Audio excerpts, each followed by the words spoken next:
Hi, teammates all around the world. This is Sean J. McCall, and I'm your host for this edition of Let's Talk. Really interested in getting my guests in here, so with no further ado, I am not even going to waste time. I'm just going to bring them in. Hold on, and we're going to get started right away.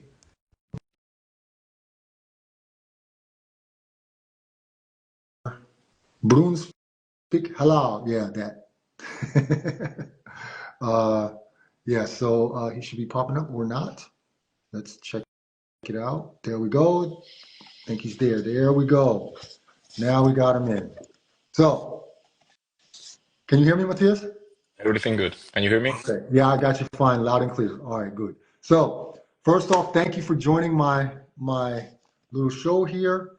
I appreciate you taking the time out of your evening to be a part of what I'm doing, trying to educate and hopefully also inspire those people that are maybe in the basketball world.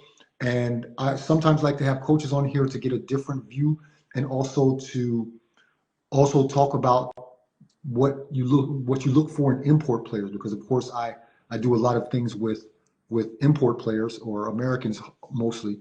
So I'm interested to see what you see to a couple of the questions that I have. So we're going to get started. I just need you to introduce yourself really quick, and then we're going to get started. Well, first of all, thank you for having me here. It's a pleasure. I'm Matias. I'm a coach from Sevilla, Spain, and I have been coaching in Denmark the last 5 years. I previously was here also in Denmark as an assistant coach for 2 years with Rafa Monclova. And yeah, in the middle, I had a year in Spain where I was in Real Betis in the EVA team, the second team after the ACB, and working with young talents in the morning. So yeah, basically that's me. And then on the side, I'm also I have a master degree in sports science, so my life out of basketball can be also linked to sports. Good. All right, then we're going to get right into it. So you've coached in different countries, obviously. What are the biggest cultural differences that you've noticed in how basketball is played? Let's take Spain, your homeland, and where you are now in Denmark. What are some kind of cultural influences that are different? I mean, Spanish players are really competitive. I think the setup there with the competition since they kids, it's extremely competitive. While in Denmark, I feel like it's more about having fun, having a good time, hygge, like they say here. And yeah, basically that makes a difference on how the player turns out when they get to the senior level, right? Mhm. I think some kids here in Denmark are not that used to compete, Mhm. and it's a shock for them when they move up to the league. But in Spain, it's extremely competitive. On the other side, I mean, the difference is also how the communication goes here. Everybody can speak English, which is really good Right, for rookies, for right. example. While in Spain, we have a little hard time with that, right? So yeah, I think that's mainly one of the things I would say. But yeah, in the competitive side, especially for how they are upbringed, right? Mhm. Okay. Every coach kind of has their own philosophy. How would you describe your coaching philosophy in 3 words? In 3 words. Yeah. Hmm, Yeah, interesting. yeah, that's a hard one, right?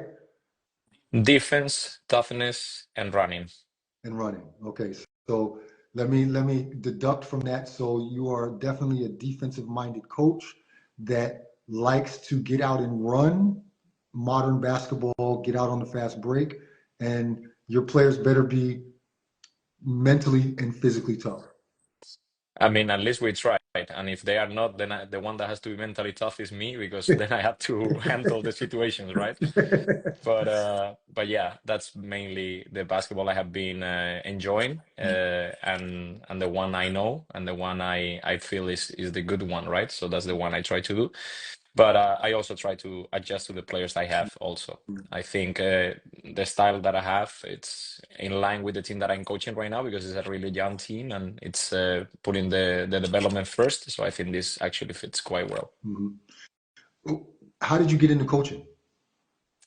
Well, I started as a player, as everybody else, right? In Spain, I think every basketball player goes through the process of playing soccer first, and then not being very good at soccer, and then trying another sport. And basketball was the choice, right? Because I had some friends that were playing that, so I started late, and I liked it. I spent a lot of time playing, not in a very good level, to be honest. But then by chance.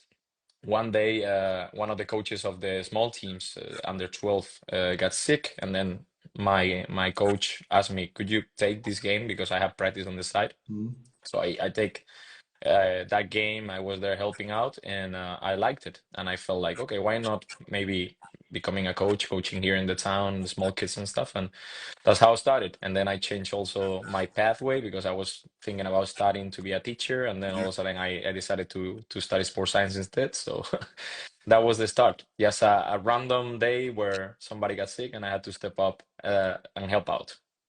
So you got bit by the coaching bug pretty early. Um, do you think it's I mean, you said that you didn't play on the highest level. Do you think it's a negative thing or an advantage that some coaches maybe also didn't play on a high level? I think it can be both, Yeah. both a strength and a weakness at the same time, because I think you need to be smart enough to listen to your players when you haven't been a professional, especially the veterans, right? The ones that you have, be very open-minded and try to be as much open on ideas as you can, right? And then surround yourself with people that have a different experience and can kind of balance your weaknesses. I think that's one of the things. And the strength is, I mean, the ones who haven't been players, we have a harder time getting to the professional jobs. We have a harder time climbing the ladder, right? Mhm. So we really need to study the game. We really need to improve ourselves and get the best of ourselves to get there and do a lot of different sides of the basketball job in order to be at the level. And I think that's an advantage we have, the ones who haven't been players on a high level. And at the same time, I think you need to be smart enough to know that you will never know that part of the game, and you need to surround yourself with other people and listen to them and be open and understand that this is a teamwork also in the coaching side, right? It's not something that you have to do solo. Exactly. Speaking of that, how do you choose your assistants? Okay, so with some teams, you may not have the choice of who your assistant becomes. But let's say in a perfect world, what qualities do you look for in an assistant coach if you can choose your assistant coach? Think I would say loyalty, and not Mhm. loyalty to me, not loyalty to the coach. And that's something I heard from another coach I respect a lot in Spain. It's loyalty to the team. I Mhm. think the coaches, we need to be loyal to the team, because if you are loyal to the head coach and then you are blindly following the head coach, then you are not helping the head Mhm. coach. I think you need to be loyal to the team and say what the coach needs to understand from your point of view, even if it clashes sometimes and creates some Right. friction. Right. um, so that's the first thing I would say. Somebody that is loyal to the team, somebody that is a hard worker, and then somebody that can also compensate the things that I'm not good at. And that could be, for example, this thing about knowledge of the game. In the perfect world, it would be probably the assistant coach I'm looking for. Somebody that is loyal to the team, smart, and at the same time can be balancing me a little bit as a coach. Mhm. I I always like to ask coaches when I have them on, what do they look for in import players? Because a lot of import players think, okay, I need to average this amount of points. If I was D2, I'm probably not going to get a job. If I was D3, I might not get a job, um, which is also not true. But what do you personally look for? We're not basing it on position. What do you Mhm. look for in an import player when you're looking to hire them? I would say, I mean, I look at many things, right? But I would put in the list athleticism. That's one thing that we're looking for, especially when we are moving in teams with not a lot of budget and our players are young. So we Right. need somebody that is a reference physically. So the athleticism is part of it. I think I look a lot, especially in the Danish league, if the player can rebound and can play defense. Mhm. That's important because I think being a two-way when you are an import, is a big asset. And if you are able to help in the rebound as well, no Right. matter your position, you can have a career and you can impact the game in multiple ways, no? Mhm. And that's something I always try to look for. And then on top of that, I look at the program, and I look at the coach that is coaching, the style, how that can fit with my own style and how we can shape it up and how that can translate to overseas basketball. And on top of that, I like to look the best games of the player, and if I can, also the worst games of the I player. am So I'm so looking. thankful. I'm sorry to cut you off. I am so thankful that you said that because that's something that I did when I was coaching. And sometimes people would look at me like I'm crazy. What do you want to look at his worst game for? Yeah, I want to see how he reacts when he doesn't play good, or when, Exactly.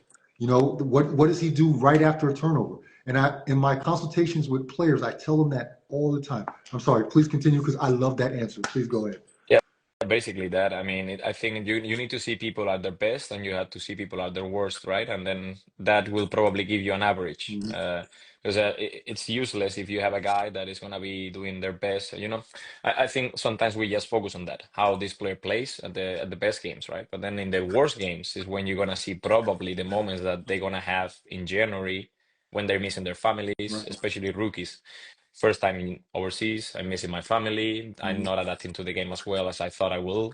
Maybe the things are not translating. The wins are not coming because the team might not be doing that good, or injuries came, whatever.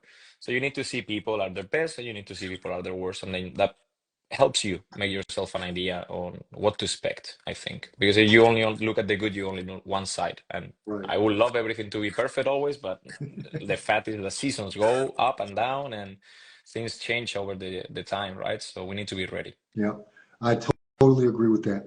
What is a non-negotiable if you're watching a film of a player? Doesn't matter if it's an import player or a domestic player. What is something non-negotiable if you're watching film that you will cut the film and not watch anymore if you see that? I will probably cut it, uh, and this you don't see in the highlights, obviously, you see in the games, but I will cut it off if I see a player that has a bad gesture towards his teammates or his coach or the staff in general. Somebody that has a, typical gesture of the hand like Yeah, yeah, this or putting the head down, this yeah. kind of stuff. I mean, it's promising that you're gonna have a hard time. My non-negotiable when I was coaching was, and it didn't matter if I was watching them live at a game or if I was watching a film. I liked to see the first time they get taken out of the game, because everybody hates to get taken out of the game, right? That's clear. So how does that player react when they come out of the game? Do they get upset? Do they not? Or will they walk past the coach and not give him five, or clap him up, or his teammates, or does he just walk to the end of the bench? That for me was a non-negotiable, because I figured if he walks by that coach, he's going to do the same to me, and that's just something I don't need to bring into my life. No, I don't need to. That was my one thing that was like really curious, that everybody was like, "What are you watching?" But that for me was important. The other thing was also what do you do right after you turn the ball over? Do you try to get it back? Do you point a finger at the guy who dropped the ball? Do you put your head down? Hmm. That first instinct, that tells a lot about the mental toughness sometimes of a player, and that's one thing that I really like paid attention to. So I'm glad you said that about the worst game as well, so because that's definitely something that I did as well. Um, what's the weirdest thing that you've seen a player get fired for? Hmm. I have been lucky. I cannot lie to you. I have been lucky because we haven't been firing that many players. It doesn't have, it Here doesn't we only have even an have to issue. be, it doesn't even have to be one of your players. Yeah, yeah. Just one story of something weird that somebody got fired for. I mean, uh, right now, out of my heart, I cannot really tell you. But I mean, I've seen. Well, I mean, I heard stories about a player, and I cannot say the league, not in Spain. It wasn't in Spain, but a teammate that was basically picking the pockets of the teammates in the locker room. And I don't know if it's true, but I heard from a contact of mine that people were missing money in their pockets, and apparently it was this guy taking a little bit of extra cash for whatever he was doing afterwards. Yeah, So yeah, that's a no go. yeah. The weirdest thing I've ever seen somebody get fired for was because the guy wouldn't eat the food. There's an American guy, and he wouldn't eat the local Okay. food. Yes, there were some other issues, but it was like we went to a restaurant. We went to a restaurant, and he was like, "No, I'm not eating that." And the manager was like, "You know what? I'm gonna call your agent." And he went and right outside he called the agent and fired him right there on the spot. So that Well, was there were some issues before, but that was just like the breaking point. So that's savage. to everyone out there, if you have any questions, please throw them in the comment section and I'll try to get them in. And I saw one also from a journalist, so I'm going to get that one in there. What are the essentials for him when it comes to player-coach communication? That's a good question. I feel like first, and it's gonna sound very obvious, but it's not that common. Player and coach, they need to be able to speak the same language to a certain degree. And this is an issue. And you know, you Right, have been a right. professional, this is an issue. Yeah. And if you go to certain countries, it's even a bigger issue. And this is not only a player job, it's a coach job as well. At least to have somebody that can communicate to the player. Because I often hear sometimes, this player didn't adapt to the league. But who was speaking English to this player? And no one really in a good level. But then how do you want the player to have an adjustment? Then it's different, right? So I think that would be the first thing. One that part is covered. I think that it has to be honesty. You need to be able to look at each other in the eye. You need to be able to tell each other the truth in a respectful way. And I think that's for me the most important thing: being honest and at the same time being true to what you want to say. Because at the end, if you lie to one player, you will lose all the players because they players talk together. And Right. if you are not honest with the player, then nobody gonna trust you. And then at the same time, if a player is lying and you figure it out, nobody will trust them. So it's a thing, it's a matter of trust. I think as long as the communication is positive, is respectful, and we speak the same language, because this is bigger than it might seem. It's really the point for me. We've got a question from Pat. Do you look for different things for Bosman imports versus American imports? That's a pretty good question. In Denmark, we have a difficulty right here with this situation of Bosmans and Americans. Honestly, what I try to look for usually is a profile of players. So it doesn't really matter the passport. If I had the freedom, I have the time. But the problem we have here in Denmark is that the process of the visas for the imports are slow and don't depend on the league. So that makes easier for us sometimes to bring a bossman that Mhm. has similar characteristics. That's basically the thing, because they can play from one week to the Right. next. We just got a player, for example, to reinforce the team now that we have an injury. And this guy, we signed him one day, and 2 days after, his letter of clearance was in place, and his visa paper were done, and he's a boss man. But if this Yeah. was an American, maybe we'll be sitting for a month. Right. But I'm honestly looking for a profile, and usually we prepare here in Denmark in the team I am. We have been preparing the team with enough time, so I can sit down in summer in May. I start looking at profiles. And then I'm trying to look at different profiles. And when we bring an American player, which is the case, we bought Josiah Johnson this year. We signed him early, and we started the process of the visa already when he was in the Right. States in one of the consulates. Right. So that went fast. But I'm looking for profiles more than boss man or import right away.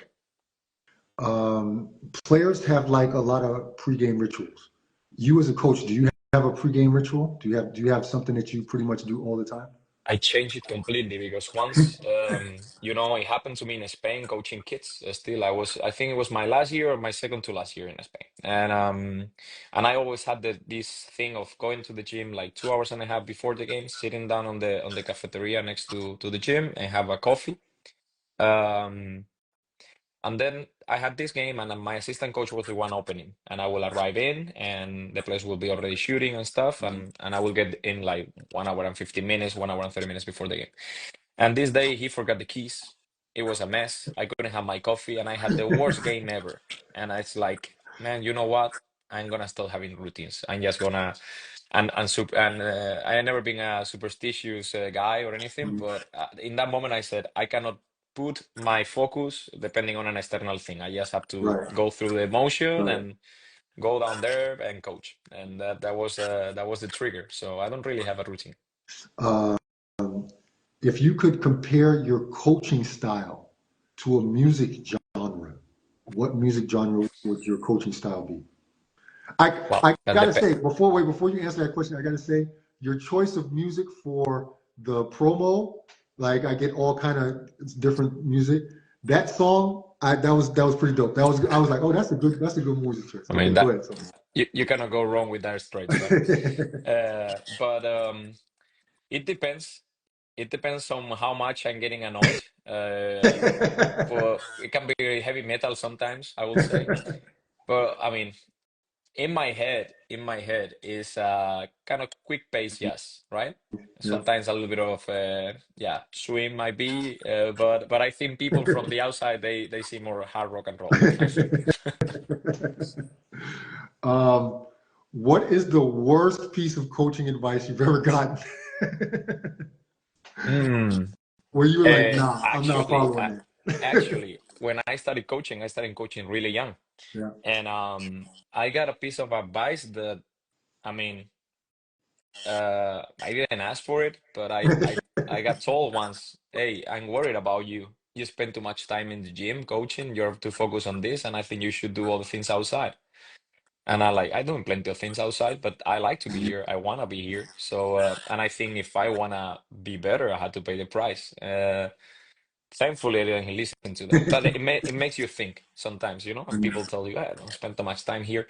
And here in Denmark, sometimes to be a sport, as an elite sport athlete, it's hard because sometimes society doesn't understand why you just don't study more, get a job, Right. or spend more time doing other things. It's not a very sport-oriented society here, at least from my experience. So the players get this comment often, but why are you playing so much basketball? You should play less basketball to players, right? And I think the ones who actually make it are the ones who are able to, you know, put that aside, isolate a little bit themselves from this. And that's what I did. I don't know if I listened to that, maybe it could have been different. I could have been something else this life, but well, I am not listening to that, and now I'm a coach. I think especially for coaches, you've got to kind of be obsessed because you're doing more. I remember when I went from player to coach, I realized how much coaches really do. And you have to kind of be obsessed to be able to watch film, to break down offenses, to plan practices, deal with the media. There's so many levels to coaching on a high level that you kind of have to be obsessed. Like taking vacations and stuff. That it's always the end of one game is the preparation for the next. So you're not really taking breaks after the season. You're already in next season mode, looking at players. So you kind of have to be obsessed. I don't know too many coaches that really take the breaks that they should, you know. Hmm. Even in And the daily life. yeah, And I yeah, think even the this day is to day.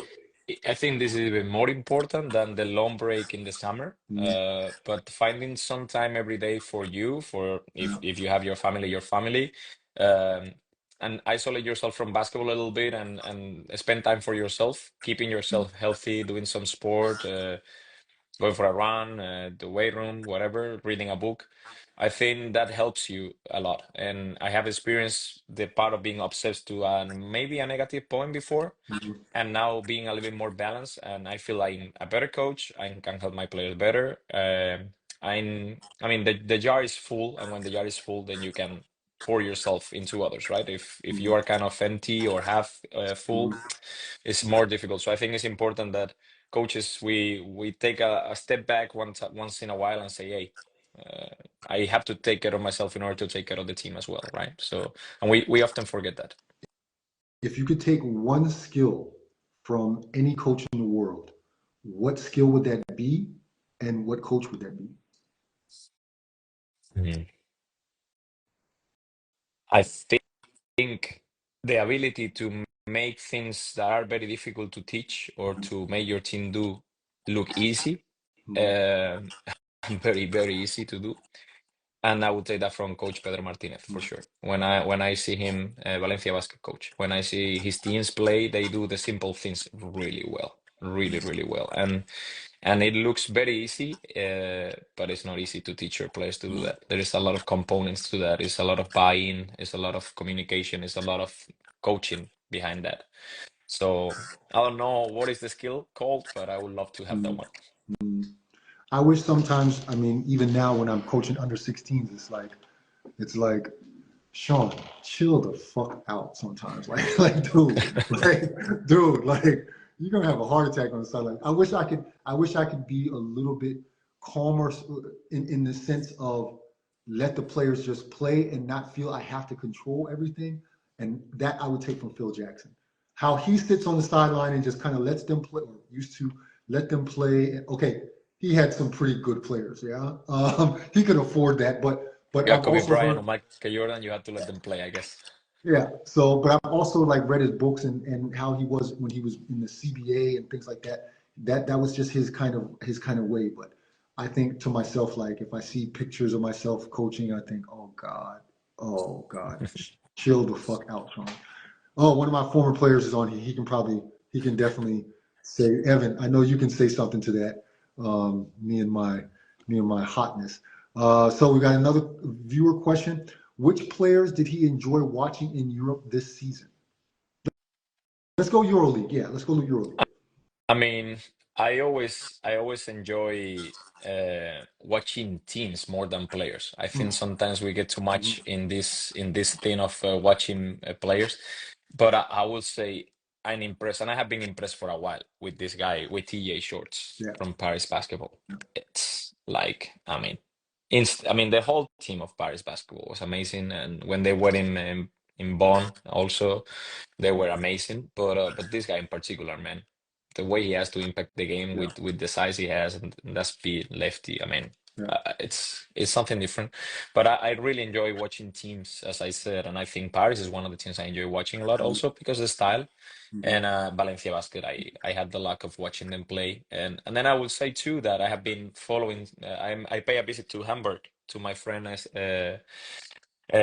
Witch in there, the coach with that I actually enjoy a lot watching them play. And since then, I have been following them a little bit more, and I really like the way they play. mhm. So yeah, I have been enjoying more teams than players, to be honest. But TA Shorts, let's say that. All right. So now I got a couple of like off the wall questions. Hollywood makes a movie about your coaching career. Who plays you? I'm gonna I'm gonna make an answer that probably people would like here in Denmark because I have some friends making fun of that of the look-alike Antonio Banderas. Okay, I can rock with that. Okay, I Okay, rock with that. Okay, I got all that a right. couple of times already. What's one thing your players would say about you that might surprise people? That might surprise people. Hmm. Um, that's a good question. I would say I would I would like to I don't know if they will say that, but I would like to hear them say that I care about them. Hmm.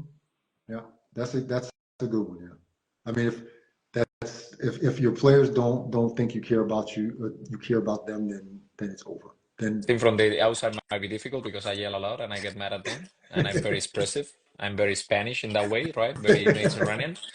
But deep inside and in the I try to show them that I care for them. But I would like to maybe they say nah, but I hope with the time. I mean, usually with time, right? And put something into perspective, they will say that. if you were not coaching basketball, if you were not a basketball coach, what would you be doing? Mm, either will I will be working either in music, probably something related to music, or teaching something. Mhm. Yeah.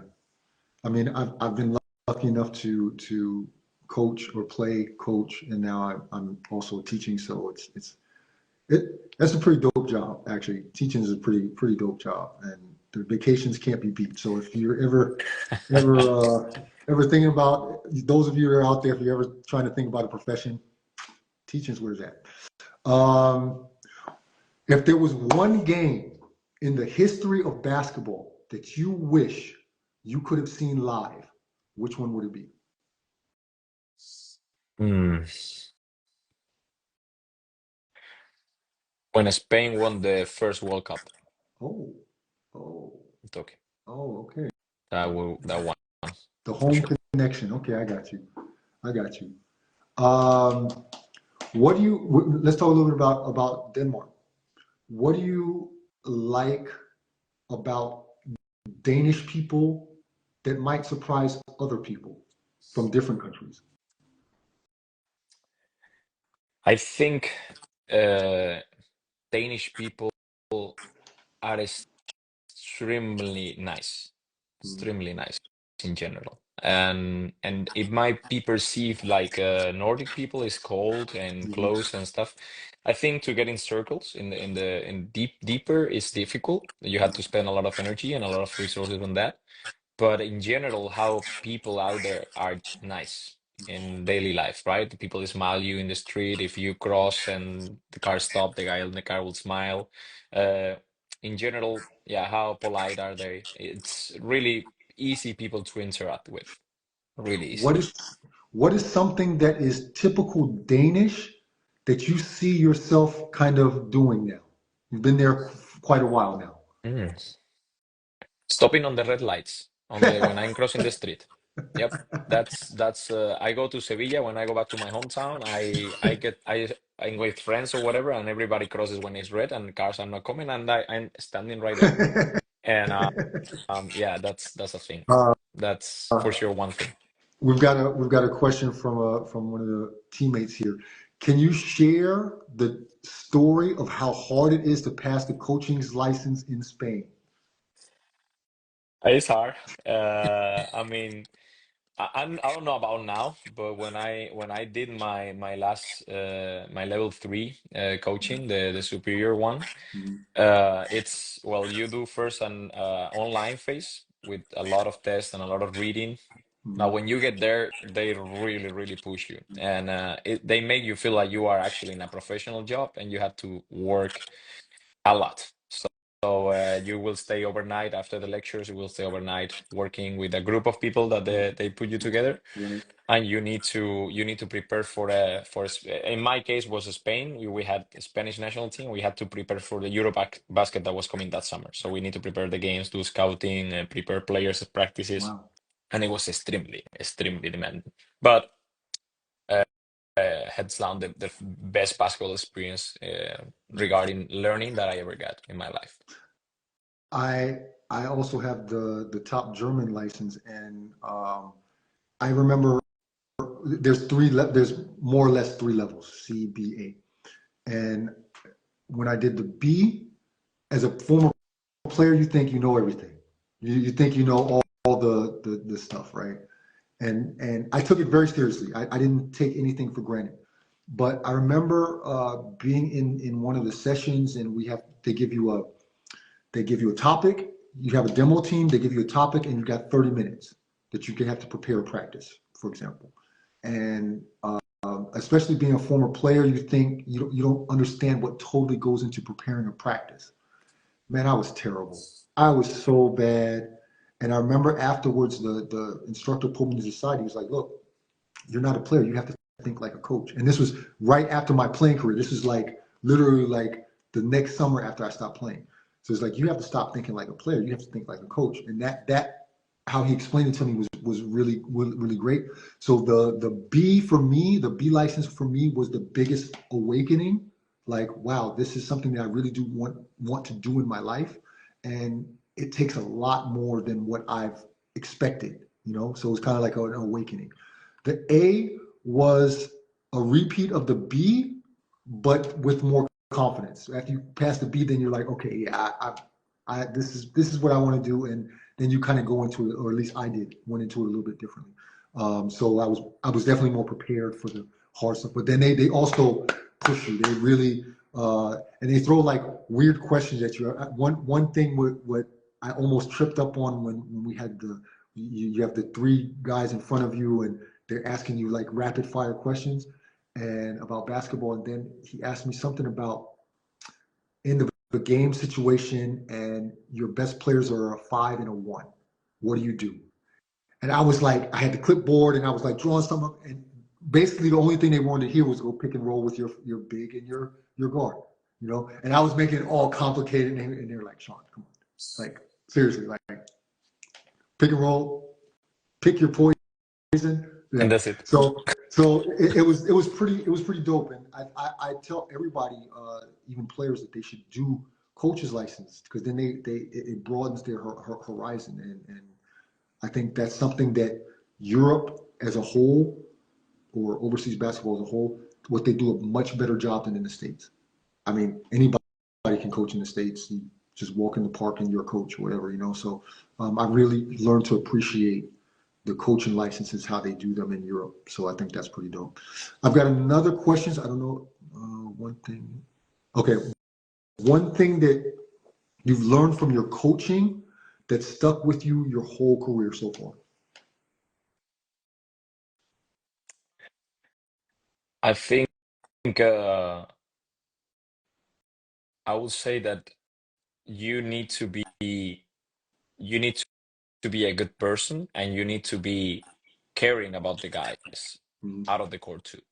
And if you do that, and that's my friend and my mentor Fernando that told me that if you really care about them, if you really actually from the heart you care about them as people, it's gonna be good, even if they're not players anymore, right? Yeah, And that's yeah, all about it. that's Like good. being Yeah, able to see the person behind the player. I think that's something that, I mean, it's not like we're doing it all the time, but it's something that is on the back of my head for sure. yeah, yeah. That we're dealing with people, and I think we can never forget that we're dealing with people.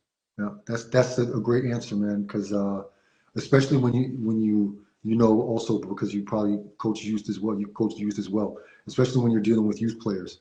Um, the relationships you build, like when I started coaching in Bayreuth, I was coaching. I took over the youth program, and that team, that first team that I had, I still talk to those guys today. Now they're 27, 28, 29. They're having kids. They're getting married, things like that. You know, and that's a good thing to see that they all check on the old guy. You know, the old coach. And, oh, you're the best coach I ever had, and you were the reason why we went on to keep playing or whatever. And one of those guys actually plays for Paris, and one of those guys from that team plays for Paris, and he plays on the national team as well. And it's just crazy. I went to Paris some months ago and I saw him, and it's just crazy to know that this was a kid that could not dunk when I was coaching him, and now he's on the national team. He plays on the national team. He's playing on one of the better teams in Europe, and it's that kind of thing. And they still hit me up and say, "Hey, coach, what's going on?" Or I just saw your picture. How'd the game go? And coach, here's a picture of my kid. Like that's the dopest thing ever. I think that's an underestimated trait of a coach. 100%. And when you receive that love back, I think it's one of the best Yeah, achievements that you can have as a yeah, coach. yeah. I got the luck this summer. I was in a wedding from one of my players. I coached him when he was 12, basically 12, 14, and he wanted me to speak in his wedding, like and that was like, yeah, I mean, an experience that when you see yourself there and then you can tell stories and you can start thinking a little bit about what to say, it's like, man, this kid right here is a man now. He's gonna get married. Right. He's gonna start his family, Right. right? And it's great that they want to come with you because you meant something in their lives, right? Right. When it was early. So I mean Beyond basketball. that's better than a championship, honestly. Yeah, Yeah. It's yeah. but I think you need to feel that in order to actually value it, because Mm, until you don't experience it, probably you cannot value it. yeah. Okay, I got one more question for you, and this is a tough one. I'm throwing you a little bit under the bus on this one. You can build a all-time starting five, but only from players that you have coached. Who's on the team? We may not know these people, but hopefully somebody sees this and hits you up and says, "Hey, why wasn't I on the list?" I will ask you what's the goal of the Oh, team though. that's a good question. The I'm goal throwing you would under be the bus now. the goal would be to finish, make it to the championship. If you win it or not is not the question. You have to make it to the championship with this team. All right. And you're Um, coaching. You're coaching this team. you know what? I could just throw you names here, and I will be extremely unfair with many players. So I'm gonna tell you what I should say, and now actually what I believe on, and I will go with the team that I have right now, my team. Dope, dope. That I wouldn't even say that was dodging the question. I would say that is really genuine, and the most perfect answer to that question that I've ever gotten from somebody. That is a dope answer. I, Appreciate it. I rock with you, man. That was a really good question, a really good answer. Okay, so that's it for me, man. That's all I got for you. This is now the part of the show when I ask if you know anyone that you could nominate to come on this show. The thing is, you have to help me get this person. Now, this person does not have to be a player or a coach. It could be a journalist. It could be a fan. Someone in the basketball overseas landscape that you think would have a good story, would be a good interview, and you've got to help me get that person. They also have to have Instagram, by the way. I would say I don't know if he's gonna be up to it or not. If not, I will find you somebody else. But I'm seeing him next week, and it's my former player and friend Matt Bonds. He's playing right now in Osaka in Japan, Mhm. and he has a story to tell for sure. Okay. This guy was a very good player here in Denmark first in his rookie season, then in France, and then in Japan. And he has gone through injuries, through making very little money, and now Mhm. having a very nice career. So I think it's a very interesting guy. And on top of that, he's a hell of a guy. And I Okay. think that's even more important. So I will ask him in person and send it to you. So Okay. if it Good. works, That's what I like to hear. So, man, hey, I really appreciate you taking the time out to come on tonight and explain your story. I know I asked a couple of wacky questions, but it's my show, so I can do that. So, no, but really, I mean, top of the line guy, man. You really had a great interview, and I appreciate that you take the time out. I wish you all the best for the remainder of your season and beyond. And if I can ever do anything for you, please let me know, and I'll be in touch. But I really appreciate this time that you took with me tonight. same. It was a very fun time. All right, man. So I appreciate that you invite me. All right. Have a good one. I'm thankful. You too. So Bye. everyone, uh, that was pretty dope. I'm really. It's not often that I get that I'm kind of like, you can get out of here, man. You don't have to stay here for this. It's not often that I get kind of that last answer was dope. That was a pretty good answer. Um, so yeah, I'm hoping that you all liked that interview, whether you were here for 1 minute or for the whole 42 minutes now that we've been on. And yeah, hopefully I can see the one or other of you in the coming weeks. Those of you that have been here before, I hope I see you again. And yeah, that's all I have next week. No, I think next week I don't have an interview, but the week after. So whenever it is that I have another interview, I hope you show up. In the meantime, I hope all of you are healthy. I hope all your families are healthy, and that we'll see each other in the future. That's it for me. Old Head out.